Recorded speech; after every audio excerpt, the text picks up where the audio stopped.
toujours à la lumière du Seigneur. Le discernement n'est pas seulement nécessaire pour les moments extraordinaires, ou quand il faut résoudre de graves problèmes, ou quand il faut prendre une décision cruciale. C'est un instrument de lutte pour mieux suivre le Seigneur. Nous en avons toujours besoin pour être disposés à reconnaître les temps de Dieu et de sa grâce, pour ne pas gaspiller les inspirations du Seigneur, pour ne pas laisser passer son invitation à grandir.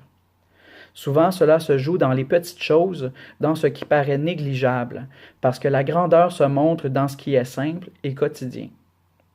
Il s'agit de ne pas avoir de limite pour ce qui est grand, pour ce qu'il y a de mieux et de plus beau, mais en même temps d'être attentif à ce qui est petit, au don de soi d'aujourd'hui.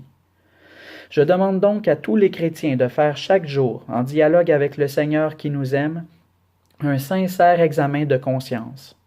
En même temps, le discernement nous conduit à reconnaître les moyens concrets que le Seigneur prédispose dans son mystérieux plan d'amour, pour que nous n'en restions pas seulement à de bonnes intentions.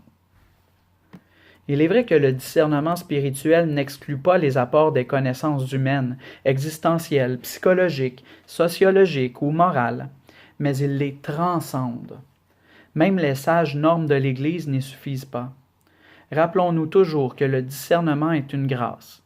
Bien qu'il inclue la raison et la prudence, il les dépasse parce qu'il s'agit d'entrevoir le mystère du projet unique et inimitable que Dieu a pour chacun, et qui se réalise dans des contextes et des limites les plus variés.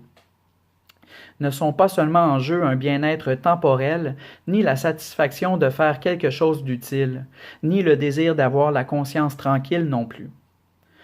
Ce qui est en jeu, c'est le sens de ma vie devant le Père qui me connaît et qui m'aime. Le vrai sens de mon existence que personne ne connaît mieux que lui. Le discernement, en définitive, conduit à la source même de la vie, qui ne meurt pas, c'est-à-dire connaître le Père, le seul vrai Dieu, et celui qui l'a envoyé, Jésus-Christ. Il ne requiert pas de capacité spéciale, ni n'est réservé aux plus intelligents ou aux plus instruits, et le Père se révèle volontiers aux humbles.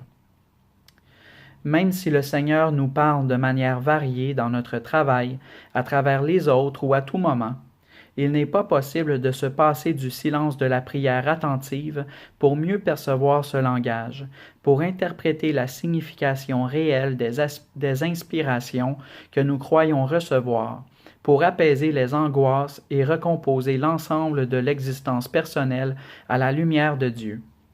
Nous pouvons ainsi laisser naître cette nouvelle synthèse qui jaillit de la vie illuminée par l'Esprit.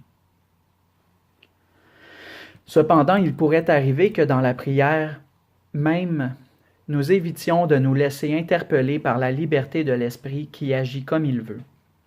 Il faut rappeler que le discernement priant doit trouver son origine dans la disponibilité à écouter le Seigneur, les autres, la réalité même qui nous interpelle toujours de manière nouvelle. Seul celui qui est disposé à écouter possède la liberté pour renoncer à son propre point de vue partiel ou insuffisant, à ses habitudes, à ses schémas. De la sorte, il est vraiment disponible pour accueillir un appel qui brise sa sécurité, mais qui le conduit à une vie meilleure, car il ne suffit pas que tout aille bien, que tout soit tranquille. Dieu pourrait être en train de nous offrir quelque chose de plus, et à cause de notre distraction dans la commodité, nous ne nous en rendons pas compte. Une telle attitude d'écoute implique, c'est certain, l'obéissance à l'Évangile comme ultime critère, mais aussi au magistère qui le garde, en cherchant à trouver dans le trésor de l'Église ce qui est le plus fécond pour l'aujourd'hui du salut. Il ne s'agit pas d'appliquer des recettes, ni de répéter le passé, puisque les mêmes solutions ne sont pas valables en toutes circonstances, et ce qui sera utile dans un certain contexte peut ne pas l'être dans un autre. Le discernement des esprits nous libère de la rigidité qui n'est pas de mise devant l'Éternel aujourd'hui du ressuscité. Seul l'Esprit sait pénétrer dans les replis les plus sombres de la réalité et prendre en compte toutes ces nuances pour que sous un nouveau jour émerge la nouveauté de l'Évangile.